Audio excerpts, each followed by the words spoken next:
Hello everyone, welcome to concept. My name is Dharmendra.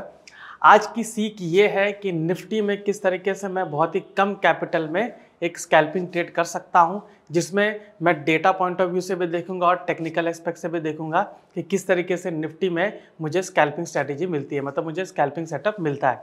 अभी देखिए इसमें क्या होता है कि निफ्टी मैंने क्यों चुना है, यहाँ पर कैपिटल आपको कम लगेगा, प्लस इसमें स्कैल्पिंग के भी मौके आपको बहुत मिलते रहेंगे, राइट। तो चलिए डिस्कस करते हैं कि निफ्टी को मैंने क्यों चुना है और स्कैल्पिंग में इसमें मुझे किस तरीके से सेटअप मिल सकता है, उस बारे में डिस्कस करेंगे। ओके, तो चलिए डिस्कस करते हैं।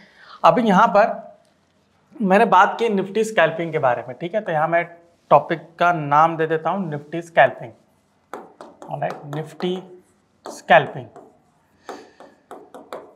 ओके, सो हम सबको पता है कि इंट्राडे में जो स्कैल्पिंग करते हैं, स्कैल्पिंग में आप देखोगे कि जितने भी स्कैल्पर्स होते हैं वो बहुत ही छोटा स्टॉप लॉस रख के वहाँ पर देखेंगे कि एक बहुत ही छोटा टारगेट वहाँ पर लेते हैं। कई बार जो स्टॉप लॉस भी होता है, मान लीजिए कि थोड़ा सा बड़ा होता है तो वो 1:1 के टारगेट पर जाते हैं।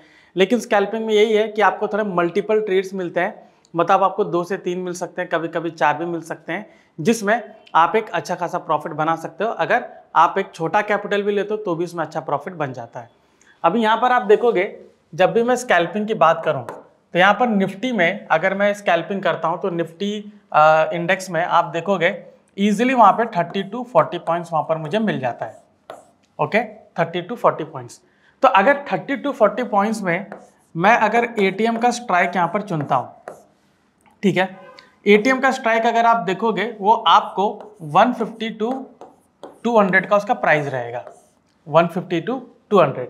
तो 150 रहने दीजिए, मैं 200 पकड़ता हूँ, राइट, कि मैक्स टू मैक्स मेरा 200 यहाँ पर अमाउंट रहेगा। तो 200 का जो प्राइस रहेगा, जो एटीएम लेवल का ऑप्शन है, चाहे वो कॉल हो या पुट हो, तो यहाँ पर देखिए निफ्टी का एक लॉट है 25। तो यहाँ पर आप देखोगे 200 इंटू 25 मैं करूँगा तो यहाँ पर मेरा 5000 का कैपिटल लग रहा है।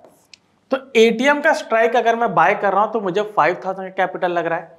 तो यहाँ पर आप देखिए अगर मेरे पास 20,000 रुपये या 25,000 रुपये हैं तो अगर मैं उसका 70% तक भी कैपिटल अगर इस्तेमाल करता हूँ तो इसमें आप देखोगे मैं इजीली तीन लॉट इसमें मैं ले सकता हूँ। यानी कि यहाँ पर अगर मेरे पास 25,000 कैपिटल है, 25,000 कैपिटल है और इसमें से मान लीजिए मैंने 3 लॉट लिया तो मेरे पास फिर भी आप देखोगे 15,000 का कैपिटल इस्तेमाल हो रहा है, 10,000 मेरे पास स्पेयर पड़ा हुआ है।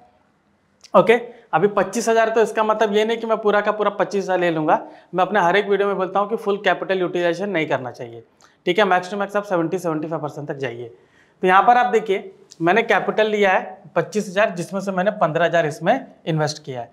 अभी आप देखोगे जो निफ्टी का मूवमेंट होता है, ठीक है, अगर आप कोई एटीएम लेवल का स्ट्राइक देखोगे जहाँ पर अगर निफ्टी ने 30 to 40 पॉइंट दिया तो यहाँ पर आप देखोगे 10 to 20 पॉइंट्स आपको इजीली मिल जाते हैं। Okay, 10 to 20 points. तो अगर आप मिनिमम पॉइंट भी अगर आप कैच करते हैं जो कि 10 पॉइंट्स है, तो यहाँ पर अगर आप देखोगे तो 75 into 10 that will be like 750 rupees. Okay, 750 rupees. तो जो 15,000 का कैपिटल आपने लगाया है उसका अगर 750 रुपीज देखोगे तो आपको लगभग 5% का यहाँ पर वैल्यू मिली है, मतलब 5% का प्रॉफिट हुआ है। इसमें से आप देखो जो ब्रोकरेज काट के फिर भी आपको 700 के आसपास इसमें आ जाएगा, तो 680-700 आ जाता है। तो अगर मैं मान लीजिए कि इसमें मैं 650 बना रहा हूँ और इस तरीके का स्कैल्पिंग जो ट्रेड है, आप मान लीजिए आप 12 से 15 दिन प्रॉफिटेबल अगर आप रहे हैं तो भी आप देखोगे इसमें आप इजीली 7,000 से 8,000 तक आप बना सकते हो, ठीक है। मतलब ये रहेगा कि अगर आप इसको, मैं ये कहूँगा कि पूरे एकदम स्ट्रिक्टली डिसिप्लिन के हिसाब से अगर आप फॉलो करते हो कि मुझे इतना ही पॉइंट लेना है, स्टॉप लॉस भी मुझे इससे ज़्यादा नहीं लेना है, तो आप देखोगे कि आप इसमें प्रॉफिटेबल रह सकते हो। मैंने 12 दिन का कैलकुलेशन लिया है, मैंने 15 दिन का भी नहीं लिया है। मान लीजिए कि बहुत दिन मार्केट ने आपको मौका नहीं दिया या कुछ दिन आपका लॉस भी हुआ है तो लॉस कवर करने में आपको टाइम लग गया, तो मैंने 8 दिन कंसिडर ही नहीं किया है, ठीक है। मैं 12 दिन का प्रॉफिट बोल रहा हूँ। अगर आप 10 दिन का भी प्रॉफिट लेते हो तो भी आपको 6,500 उसमें आ जाती है। तो 25,000 के ऊपर अगर आपको 6,500 रिटर्न मिल रहा है तो इट्स मोर देन इनफ। आप देखोगे कि वो आपका कितना परसेंट वहाँ पर रिटर्न हो गया, लगभग आप देखोगे 30% का रिटर्न हो गया है। तो 30%, ऑलमोस्ट 30% का रिटर्न है, वो भी monthly, is more than enough. इतना लोगों को टारगेट यहाँ पर नहीं मिलता है, लेकिन स्कैल्पर जो है उतना उसमें बनाने की क्षमता रखते हैं। कई बार आप देखो कि कई जगह स्कैल्पर जो है इससे भी अच्छा उसमें रिटर्न निकाल लेते हैं, राइट। तो मैं अपना एक रियलिस्टिक अप्रोच रखूंगा, मैं ये नहीं सोचूंगा कि वहां पर मैं 30-40% का टारगेट रखूंगा। मैं अपना दिन में जो 1 से 2 जो मेरा ट्रेड उसमें आ जाता है मैं उसी को कैप्चर करने की कोशिश करूंगा। अभी यहाँ पर मैंने आपको 10 पॉइंट्स बताया, तो अगर मेरा एक ट्रेड भी हो गया तो मुझसे एक ट्रेड मैं लेकर उसको एग्जिट कर लूंगा। ऐसा ना हो कि मैं उसको जितना ट्रेड आता है मैं लेता जाता हूँ। मैं आपको बताऊंगा किसमें मल्टीपल ट्रेड्स आएगा, आप उसको भी कैप्चर कर सकते हो, ओके। लेकिन अपना टारगेट के हिसाब से, मतलब जितना आप उसमें कैप्चर करने की क्षमता रखती है उतना ही आप उसमें कैप्चर करिए। अभी इसमें देखिए कुछ रूल्स हैं जो मैं फॉलो करता हूँ। पहला मैं क्या करता हूँ कि 3 मिनट के टाइम फ्रेम में, 3 मिनट का जो टाइम फ्रेम होता है, ठीक है, TF टाइम फ्रेम, इसमें मैं एक ब्रॉड डायरेक्शन लेता हूँ, ठीक है, मैं एक ब्रॉड डायरेक्शन लेता हूँ। तो ब्रॉड डायरेक्शन के लिए मैंने क्या किया है, डायरेक्शनल मूविंग इंडेक्स मैंने यूज किया है, DMI, ठीक है। DMI में आप देखोगे, आप यहां पर देखोगे 2 सिग्नल लाइन है, ठीक है, 2 सिग्नल लाइन है इसमें। एक आपका ADX है, राइट, ADX आपका रेड कलर में, तो ADX यहां पर रेड कर देते हैं। तो ADX है, ADX हम देखते हैं कि वो आपका 25 के ऊपर रहता है तो वोलेटिलिटी रहता है, ठीक है। और आपका DMI आप देखोगे, जब वो देखोगे कि जैसे इस तरीके से आपका ADX है, और अगर DMI आप देखेंगे कि वो नीचे है, तो ये जो है, ये जो नीचे वाला जो जाता है जब प्राइस, तो ये आपका अप ट्रेंड बताता है, ये आपका अप ट्रेंड बताता है। तो मैं 3 मिनट में मैं क्या देखूंगा कि DMI इसके नीचे हो, ADX के, ठीक है। अगर ये इसके नीचे रहता है तो मतलब यहाँ पर स्टॉक अप ट्रेंड है। तो मैं वहां पर क्या कोशिश करूंगा कि ये अप ट्रेंड में है, तो मेरा जब वहां पर जो ऑर्डर बुक का जो डेटा है, यहाँ पर मैं ऑर्डर बुक का डेटा इस्तेमाल कर रहा हूँ एग्जीक्यूशन के लिए, DMI का मैं इस्तेमाल कर रहा हूँ डायरेक्शन के लिए, ओके। तो यहां पर मैं क्या करूंगा, DMI को यूज करूंगा डायरेक्शन के लिए, कि इस तरीके से मेरा डायरेक्शन आइडेंटिफाई हो रहा है कि ये यहां पर नीचे जा रहा है तो यहां पर ऊपर रहेगा, ठीक है, निफ्टी ऊपर रह सकता है। और सिमिलरली अगर ये DMI यहां से क्रॉस करके ऊपर जाता है तो ये जो है ये आपका डाउन ट्रेंड का इंडिकेशन दे रहा है, ठीक है, ये डाउन ट्रेंड का इंडिकेशन दे रहा है। तो हम क्या करेंगे, ये 3 मिनट में हमको आइडेंटिफाई हो गया, ऑलराइट। तो हम 1 मिनट के टाइम फ्रेम में जाएंगे। 1 मिनट के टाइम फ्रेम में मैं देखूंगा ऑर्डर बुक, ठीक है, ऑर्डर बुक को देखूंगा। ऑर्डर बुक में मैं 2 चीज यहां पर कंसीडर करूंगा, एक तो बायर और सेलर इनिशिएटेड क्वांटिटी, ठीक है, जिस पर्टिकुलर कैंडल पे बन रही है। तो मतलब अगर मैं बुलिश का देख रहा हूं, अभी जैसे ये डाउन ट्रेंड है, ठीक है, मैं बुलिश का बाद में लेता हूं, डाउन ट्रेंड है। डाउन ट्रेंड में मैं इजीली देखूंगा कि जो बायर है मान लीजिए 10,000 है तो सेलर मेरे 20,000 होने चाहिए। मतलब जो सेलर इनिशिएटेड क्वांटिटी है वो डोमिनेंट होना चाहिए, डोमिनेंट फोर्स होना चाहिए। तो ये जो कैंडल जो बनी है, इसका जैसी लो ब्रेक होगा मैं वहां पर ट्रेड लूंगा, नीचे पुट साइड बाय करूंगा और 10-15 पॉइंट उसमें लेकर मैं एग्जिट कर लूंगा, ऑलराइट। सिमिलरली यहां पे अगर ये DMI का जो लाइन है ADX के नीचे जाता है, मतलब बुलिश वाला ट्रेंड आया, तो जो कैंडल है इसके ऊपर मैं देखूंगा कि जो बायर है वो आपके 20,000 क्वांटिटी होनी चाहिए और सेलर 10,000 क्वांटिटी। मतलब मैं एक जस्ट फिगर ले रहा हूं, मैं क्वांटिटी तो मैं डिसाइड नहीं कर सकता, क्वांटिटी वो कैंडल डिसाइड करेगी। तो कैंडल पे जो भी क्वांटिटी होगी बायर की वो डबल होना चाहिए। तो इसका हाई जैसे ब्रेक करेगा मैं वहां पर ट्रेड लूंगा, ठीक है। तो सेटअप आपको समझ में आ गया कि जो मैंने DMI लिया है, मैंने ये यहाँ पर डायरेक्शन आइडेंटिफिकेशन के लिया है। 3 मिनट में मैं आइडेंटिफाई करूंगा कि DMI किधर जा रही है। ADX के ऊपर है तो डाउन ट्रेंड है, ADX के नीचे है तो अप ट्रेंड है, ठीक है। कोई भी ट्रेंड हो वो ट्रेंड में मैं ऑर्डर बुक का डेटा लूंगा। अभी ऑर्डर बुक में मैं ज्यादातर देखूंगा कि वो या तो बेस पर मैं ट्रेड लूं या तो कोई लेवल ब्रेकआउट हो रहा है मैं वहां पर ट्रेड लूं। लेवल ब्रेकआउट होगा तो अच्छा है, इस छोटा सा लेवल बनेगा, ठीक है, वहीं पर छोटा सा लेवल बनेगा, जैसे वो लेवल बनता है वो ब्रेक होता है मैं वहां पर ट्रेड एग्जीक्यूट करूंगा, ऑलराइट। चलिए चार्ट पर देखते हैं, आपको दिखाते हैं किस तरीके से उसमें ट्रेड बनेगा, ऑलराइट। तो हम क्या करेंगे, हम एनालाइज में जाएंगे, chart order in trade, okay. तो यहाँ पर निफ्टी ऑलरेडी 1 मिनट में, इसको मैं 3 मिनट में कर देता हूँ, ओके। तो देखिए ये 3 मिनट का टाइम फ्रेम है, तो हम कल का ट्रेड दिखाते हैं, हम उसके पहले का भी ट्रेड दिखाएंगे, ऐसी बात नहीं है, मैं आपको कल का ट्रेड दिखा देता हूँ, ऑलराइट। तो कल का ट्रेड देखिए, अभी यहां पर ये देखिए जो मैंने इंडिकेटर लगाया, order book buyer initiated quantity, order book seller initiated quantity, ये DMI का मैंने लगाया। आप यहां पर कौन सा इंडिकेटर में जाएंगे, यहां पर टाइप करिए DMI, ठीक है, वो इंडिकेटर आपको आ जाएगा, डायरेक्शनल मूवमेंट आपको आ जाएगा। ऑलराइट, तो ये जैसे आ जाता है आपने क्या करेंगे, इस पे यहां पर जो प्लस डी आया उसको अनक्लिक करिए और जो dx उसको भी अनक्लिक करिए। यहां पर डी और एडीएस को ही रहने दीजिए, जो कि ये डार्क येलो और यहां पर पिंक है। ऑलराइट, बाकी इनपुट्स में कुछ भी चेंजेस नहीं, 14 ही रहेगा। विजिबिलिटी जो है वो भी सेम रहेगा, उसमें कुछ भी चेंजेस करना है बाय डिफॉल्ट है। ऑलराइट, अभी इसमें देखिए हमें ट्रेड कैसे बनता है। ये देखिए मॉर्निंग में मार्केट ओपन हुआ, ठीक है। अभी देखिए ये कल से जब ये क्रॉस किया था तब से यहाँ पर आप देख सकते हो मार्केट डाउन ट्रेंड है।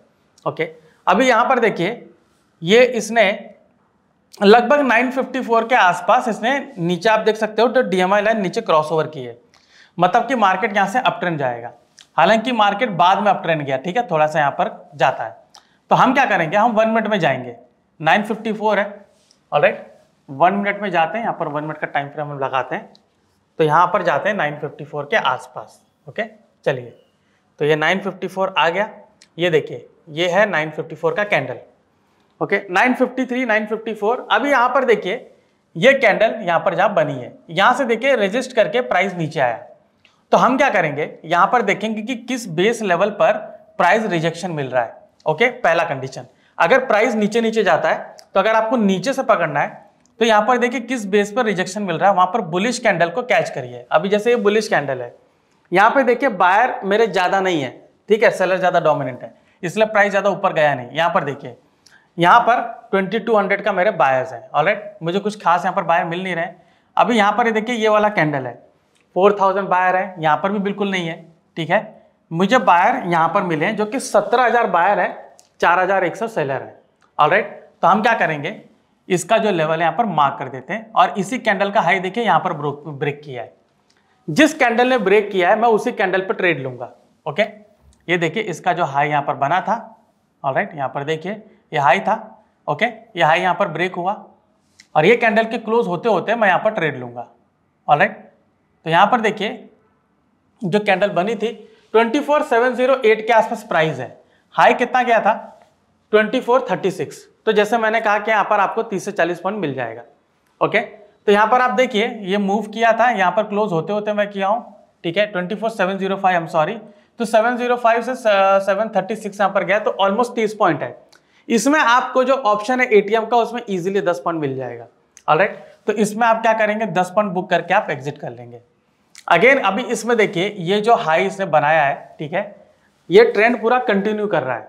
ऑलराइट, ये हाई बनाया है तो इसके हाई ब्रेक होने पे देखिए वापस यहाँ पर ब्रेक हुआ है। ऑलराइट, यहाँ पर जो ब्रेक हुआ है उसमें अगेन आप देख सकते हो 17000 क्वांटिटी है और 17000 बायर है, 5500 सेलर है।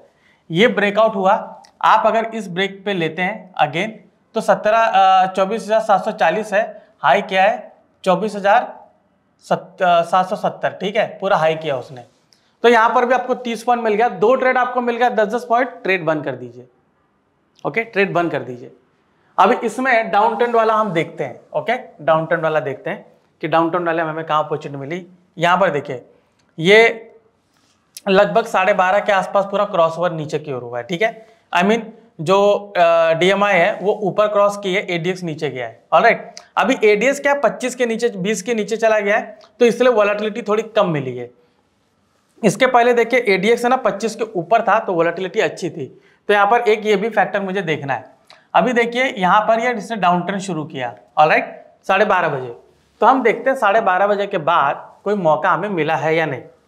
ओके, तो ये रहा 12:30। ओके, अभी आप देखिए 12:30 के बाद अभी देखिए ये प्राइस जो है यहां से, ओके, ऑलराइट, 12:30 यहां से प्राइस आप देख सकते हो कि पूरा प्राइस यहां पर चेंज हुआ है, ठीक है। पूरा इसमें सेलर ज्यादा नहीं है, सेलर 13,000 ही है, बायर ज्यादा 19,000, इसलिए आप देखो पूरा रिट्रेस यहाँ पर किया हुआ है। ओके, अभी यहाँ पर आप देख सकते हो कि ये जो कैंडल यहाँ पर बनी है, थोड़ा सा ऊपर गया कैंडल जो बनी है उसमें भी मुझे बायर ज्यादा है, कुछ खास यहाँ पर मिल नहीं रहे। तो मैं देखूंगा कि लेवल, अभी देखिए ये जो ऊपर है, जो जहां से डाउन मारा था, अभी देख सकते हो कि यहीं पर जो पुराना पीछे जो हाई था उसी पे देखिए एक कैंडल यहाँ पर बनी हुई है, जिसमें मुझे देखना है कि बायर सेलर कितने हैं, उसके हिसाब से मैं वहां पर ट्रेड लूंगा। अगर मुझे वहां पर नहीं मिलते तो वो ट्रेड मैं बिल्कुल नहीं लूंगा। ओके, मेरा कंडीशन मैच नहीं करेगा, मैं ट्रेड नहीं लूंगा। यहाँ 1100 बायर है, 600 सेलर है, तो यहाँ पर मुझे सेलर अच्छे मिल रहे हैं। इसका लो यहाँ पर ब्रेक हुआ है, ठीक है, जहां पर 2100 मेरे सेलर हैं और 1000 बायर है, तो मैं यहां पर ट्रेड लूंगा, ठीक है। वहां पे ट्रेड लेने के बाद 24,734 है, यहां तक आप देख सकते हो लो इसने क्या है 24,711, 20 पॉइंट ही है, ठीक है। इसमें भी रो दो के मैं कहूंगा कि 5 से 10 पॉइंट वो दे सकता है, लेकिन 5 पॉइंट ही मैं पकड़ूंगा, बिकॉज ये यहाँ पर थोड़ा टाइम वेस्ट किया है इसने। 1:30 बजे से लेकर इसने यहाँ पर 13:52 मतलब 20 मिनट इसे वेस्ट किया है।